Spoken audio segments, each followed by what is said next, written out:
Hi students, welcome to IK Academy. எவ்வளவு என்ன பார்க்க போறோம்னு பாத்தீங்கன்னா ஆர்ஆர்பி குரூப் டி ப்ரிப்பேர் பண்ணிட்டு இருக்கும்போது ஒரு பிக் அலர்ட், ஓகேவா? இந்த ஒரு விஷயத்தினால மட்டும்தான் இதுதான் பாத்தீங்கன்னா ஆர்ஆர்பி குரூப் டில மிகப்பெரிய பிரச்சனை, ஓகேவா? அது என்ன பிரச்சனை, அதை எப்படி சால்வ் பண்றதுன்னு சொல்றேன். அதனால ஆர்ஆர்பி குரூப் டி ப்ரிப்பேர் பண்ற எல்லாருமே தயவுசெய்து வீடியோ ஃபுல்லா பாருங்க. ஸோ குரூப் டி கிளியர் பண்ண வச்சீங்கன்னா மறக்காம சேனல் சப்ஸ்கிரைப் பண்ணிட்டு பாருங்க, வீடியோ லைக் பண்ணுங்க, கமெண்ட் பண்ணுங்க, அதாவது ஷேர் பண்ணுங்க. வாங்க வீடியோக்குள்ள போயிடலாம். வீடியோக்குள்ள போறதுக்கு முன்னாடி ஆர்ஆர்பி குரூப் டிக்கு ஆன்லைன்ல நம்ம ஏதாவது அட்மிஷன்ஸ் போயிட்டு இருக்கு, ஓகேவா? கிளாஸஸ் டிஸ்கஷன் போயிட்டு இருக்கு. இன்ட்ரெஸ்ட் இருக்கவங்க ஜாயின் பண்ணிக்கோங்க. ஆன்லைன் டெஸ்ட்டுக்கான ஃபீஸ் ஜஸ்ட் 499 மட்டும் தான், ஓகேவா? இந்த 499 உங்களுக்கு என்ன ப்ரொவைட் பண்றோம் பாத்தீங்கன்னா மொத்தம் 20 டெஸ்ட்டுங்க. அதுல 10 டாபிக் வைஸ் டெஸ்ட் இருக்கும், 10 ஃபுல் டெஸ்ட் இருக்கும். மொத்தமா 20 டெஸ்ட். டெஸ்ட்லாம் பிடிஎஃப் தான். கொஸ்டின் ஒரு பிடிஎஃப் வரும், ஆன்சர் ஒரு பிடிஎஃப் வரும். நீங்க பாத்துக்கலாம். டெஸ்ட் பைலிங்குவல், கொஸ்டின் தமிழ்லயே இருக்கு, இங்கிலீஷ்லயே இருக்கும். ஆஸ் வெல் உங்களுக்கு பாத்தீங்கன்னா அந்த டெஸ்ட்ல இருக்கக்கூடிய மேத்ஸ் ரீசனிங்கான எக்ஸ்பிளனேஷன் ரெக்கார்ட் வீடியோஸா கொடுத்துருவோம், சரிங்களா? அந்த டெஸ்ட்டுக்கான எக்ஸ்பிளனேஷன் இது எல்லாமே 499 தான். ஆன்லைன் கோர்ஸ் வந்தீங்கன்னா ஃபீஸ் 1800 ரூபாய். இந்த ஆன்லைன் கோர்ஸ்ல சேர்றவங்களுக்கு டெஸ்ட் பேட்சும் ஃப்ரீயா வந்துடும், பிடிஎஃப் மட்டும் ஃப்ரீயா வந்துடும். எல்லாமே சேர்த்து ஃபீஸ் எவ்வளவு? 1800 தான். இது இல்லாம உங்களுக்கு எக்ஸ்ட்ரா இதுல கிளாஸஸ், ஓகேவா? அந்த டெஸ்ட்டுக்கான கிளாஸஸ் உங்களுக்கு கொடுத்துருவோம். அப்ப இந்த கோர்ஸ்ல சேர்ந்தீங்கன்னா உங்களுக்கு கிளாஸஸ் வந்துடும், அதுக்கப்புறமா டெஸ்ட் வரும், அப்புறமா அதுக்கான டிஸ்கஷன் வரும். ஏன்னா டெஸ்ட் பேட்ச் பொறுத்த வரைக்கும் வீக்லி ஒன்ஸ் தான் ஷெட்யூல் போட்டுருக்கோம். அப்படிங்கிறப்ப அந்தந்த வீக்கான அந்த டெஸ்ட் இருக்குல்ல, அதுக்கான கிளாஸஸ் உங்களுக்கு அந்தந்த வீக்ல வந்துடும். டெஸ்ட்டுக்கு முன்னாடி கிளாஸஸ் வந்துடும் நீங்க கோர்ஸ் சேர்ந்துட்டீங்கன்னா.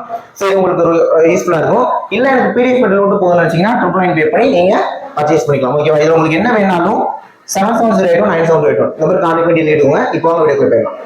அது என்ன பிரச்சனை அப்படின்னு பாத்தீங்கன்னா இந்த ஜிஎஸ்ங்கிற விஷயம் தான், குறிப்பா இந்த ஜிஎஸும் சயின்ஸும். ஏன்னா நம்ம எல்லாருமே தெரியும் மேத்ஸும் ரீசனிங் சேர்த்து மொத்தமா 55 கேள்வி, ஓகேவா? Science 25, GS 20. நான் ஆல்ரெடி சொல்லியிருந்தேன் இந்த ஜிஎஸ் சயின்ஸ எப்படி ப்ரிப்பேர் பண்றதுங்கிறதுக்கு நான் தனியாவே ஒரு வீடியோ கொடுக்குறேன். அதுதான் இந்த வீடியோ. ஏன்னா இந்த ஜிஎஸ் சயின்ஸ் மொத்தமா இந்த ஜிஎஸ் ஒரு பார்ட் இருக்குல்ல, இதை படிக்காம இருக்கவும் முடியாது, ஃபுல்லா உட்காந்து படிக்கவும் முடியாது. அது அப்படியே தான் இருக்கும் ஆர்ஆர்பி எக்ஸாம். ஏன்னா இந்த பக்கம் மேத்ஸ் ரீசனிங்ல நமக்கு 55 கேள்வி இருக்கு, சரியான வெயிட்டேஜ். அப்படிங்கிறப்ப நம்ம ஃபுல் ஃபிளெட்ஜா அதை உட்காந்து பிராக்டிஸ் பண்றப்ப, அதுக்கு உட்காந்து ப்ரிப்பேர் பண்ணிட்டு இருக்கப்ப நடுவில் இந்த ஜிஎஸ் சயின்ஸ் இருக்கு. ஏன்னா நல்லா யோசிச்சு பாருங்க, ஆர்ஆர்பி குரூப்டிக்கு 100க்கு ஒரு 70க்கு மேல, ஒரு 70ல இருந்து 75 அடிச்சாதான் சேஃப். அப்படிங்கிறப்ப நீங்க மேத்ஸ் ரீசனிங் ஃபுல் ஃபோக்கஸ்டா பார்க்கணும். பார்த்தாலும் 55 கேள்வியில 50க்கு மேல எடுக்கலாம். 50க்கு மேல எடுத்தாலும் இதுல நமக்கு ஒரு 20ல இருந்து 25 தேவைப்படுது. அப்ப என்ன சிக்கல்னா 55க்கு 50க்கு மேல எடுக்கணுமே, நம்ம இதையுமே உட்காந்து ப்ரிப்பேர் பண்ணணும். ஆஸ் பிளஸ் உங்களுக்கு இதுலயுமே ஒரு 20ல இருந்து 25 தேவைப்படுது, ஓகே? ஒரு 20ல இருந்து 25 இதுலயும் தேவைப்படுது. அப்படிங்கிறப்ப அதான் சொல்றேன், நம்ம இதை ஃபுல்லா டெப்தா உட்காந்து படிக்கணும்னு அவசியம் இல்லை. அதுக்கு வந்து தொடாமையுமே இருக்க முடியாது.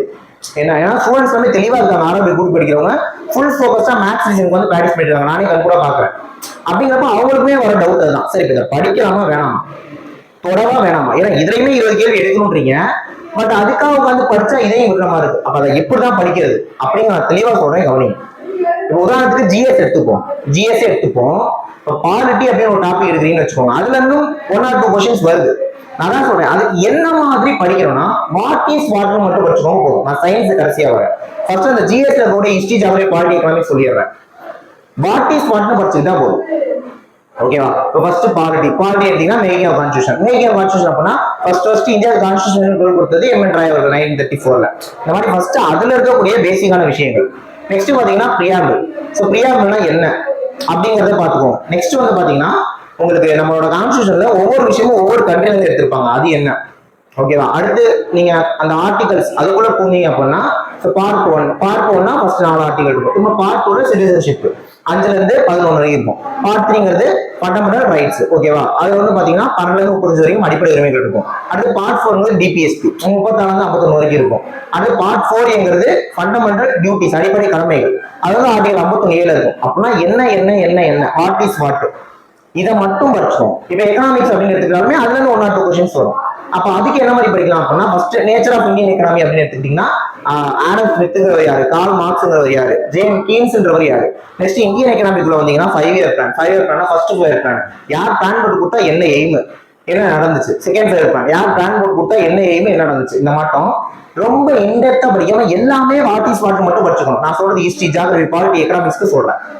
கரண்ட் அஃபேர்ஸ் நல்லாவே படிக்கணும். நம்ம அகாடமில நம்ம கோர்ஸ்ல சேர்றவங்களுக்கு மந்த்லி கரண்ட் அஃபேர்ஸ் நம்ம கொடுத்துட்டு இருக்கோம், பைலிங்குவல்ல தமிழ்லயும் இங்கிலீஷ்லயும் கொடுத்துட்டு இருக்கோம். அதை நல்லாவே நீங்க படிச்சுக்கலாம், சரிங்களா? நீங்க வேற எந்த சோர்ஸும் ரெஃபர் பண்ண தேவையில்லை, அதுவே படிச்சுக்கிட்டா போதும். ஸோ இதுதான் ஜெனரல் அவேர்னஸ், ஓகே? சயின்ஸை பொறுத்த வரைக்கும் நீங்க 6th இருந்து 10th வரைக்கும் என்சிஆர்டி புக்ஸை தெளிவாகவே படிச்சுதான் ஆகணும். காரணம் அங்க 25 கேள்வி இருக்கு. நல்லா பார்த்துக்கோங்க. ஜிஎஸ்ல நமக்கு 20. நான் சொல்றது history, geography, polity, economics, current affairs. அப்ப இதுக்கு வாட் இஸ் வாட், நான் சொல்ற ஒரு கான்செப்ட் புரியுதா? அது வாட் இஸ் வாட் மட்டும் படிங்க போதும். புரியுதுங்களா? இப்படி படிச்சாலே அதுல இருந்து 20 கேள்வி வருதுன்னா நீங்க கண்டிப்பா ஒரு 10க்கு மேல அடிச்சிடலாம், நான் சொல்ற மாதிரி படிச்சா. ஆனா நீங்க டெப்தா படிச்சாலுமே அவ்வளவுதான் வரும் அதுல. ஏன்னா ஒரு சில விஷயங்கள் எங்க இருந்து கேட்டாலே தெரியாது. அப்படிங்கிறப்ப அதுக்காக நீங்க நினைக்க வேணாம், அதுக்கு படிக்காம இருக்க வேணாம். ஸோ எல்லாமே வாட் இஸ் வாட் மட்டும் படிச்சுக்கோங்க. சயின்ஸ் 6th and 10th வரைக்கும் என்சிஆர்டி புக்ஸ் தரவாவே படிக்கணும். ஏன்னா 25 கேள்விகள் இருக்கு, சரிங்களா? ஸோ அதனால அந்த வெயிட்டேஜை பார்த்துக்கோங்க. ஹிஸ்டரி அப்படின்னு எடுத்தீங்கன்னா 2 கேள்வி வரும், பாலிட்டின்னு எடுத்தீங்கன்னா 2 கேள்வி வரும், எக்கனாமிக்ஸ் எடுத்தீங்கன்னா 2 கேள்வி வரும், இப்படிதான் வரும். ஆனா சயின்ஸுங்கிற சாப்டர்ல இருந்து மட்டுமே நமக்கு 25 கேள்வி இருக்கு. ஓகே, ஸோ நீங்க போயிட்டு இருக்க ட்ராக் கரெக்ட் தான். மேத்ஸ் ரீசனிங் தான் நீங்க ஃபுல் ஃபோக்கஸ்டா படிக்கணும். ஒரு நாளைக்கு ஒரு 10 மணி நேரம் படிக்கிறீங்க அப்படின்னா 6 மணி நேரம் மேத்ஸ் ரீசனிங் பாருங்க. மீதி 4 மணி நேரத்துல சயின்ஸுக்கு ஒரு 3 மணி நேரம் சாலிடா ஒதுக்கிட்டு மீதி 1 மணி நேரத்துல இந்த ஜிஎஸ் வாட் இஸ் வாட் மட்டும் படிக்க போகும். இதுதான் பிளான். கரெக்டா யூட்டிலைஸ் பண்ணுங்க. அதனால நான் திரும்ப சொல்றேன், அந்த ஜிஎஸ் பார்ட் இருக்குல்ல ஓவராலா, அதை தொடாம இருக்க வேணாம், ஃபுல்லா போய் புஷ் பண்ணி படிக்க வேணாம். ஜஸ்ட் வாட் இஸ் வாட் மட்டும் தெரிஞ்சுக்கோங்க. ஓகே, ஸோ இந்த பிளான் கண்டிப்பா தேவை. ஏன்னா இந்த ஜிஎஸ் எப்படி சொல்றது, ஃபோக்கஸ் பண்றது தான் பெரிய பிரச்சனை ஆர்ஆர்பி ஸ்டூடெண்ட்ஸுக்கு. ஏன்னா மேத்ஸ் ரீசனிங் உங்களுக்கு நீங்க டைமை ஒதுக்கி படிக்க அது யூஸ் தான். ஓகேவா? 55 கேள்விக்கு மேக்ஸிமம் எவ்வளவு ஸ்கோர் பண்றோமோ அந்த அளவுக்கு நம்ம கட் ஆஃப் மேல போயிடும், நம்மளோட மார்க் மேல போயிடும். அப்படிங்கிறப்ப இந்த ஜிஎஸ் தான் பிரச்சனையே. இது என்ன மாதிரி ஃபேஸ் பண்றதுன்னே தெரியாம நிறைய பேர் இருந்தீங்க. ஸோ உங்களுக்கு கண்டிப்பா ஒரு கிளாரிஃபிகேஷன் கொடுத்துருக்கேன். இதே மாதிரி யூஸ்ஃபுல் வீடியோஸ் வேணும்னா சேனல் சப்ஸ்கிரைப் பண்ணி ஃபாலோ பண்ணுங்க, கண்டிப்பா உங்களுக்கு யூஸ்ஃபுல்லா இருக்கும். சேம் டைம் வீடியோ முடிக்கிறதுக்கு முன்னாடி ஆர்ஆர்பிக்கு நம்ம அட்மிஷன் போயிட்டு இருக்கு. இது ஃபீஸ் ஷீட் ஸ்டார்டிங் சொல்லியிருப்பேன். ஜாயின் பண்ண நினைக்கிறவங்க 7708 97 இந்த மாதிரி கான்டாக்ட் பண்ணி எழுதிட்டு போங்க. நெக்ஸ்ட் வீடியோல பார்க்கலாம். தேங்க்யூ.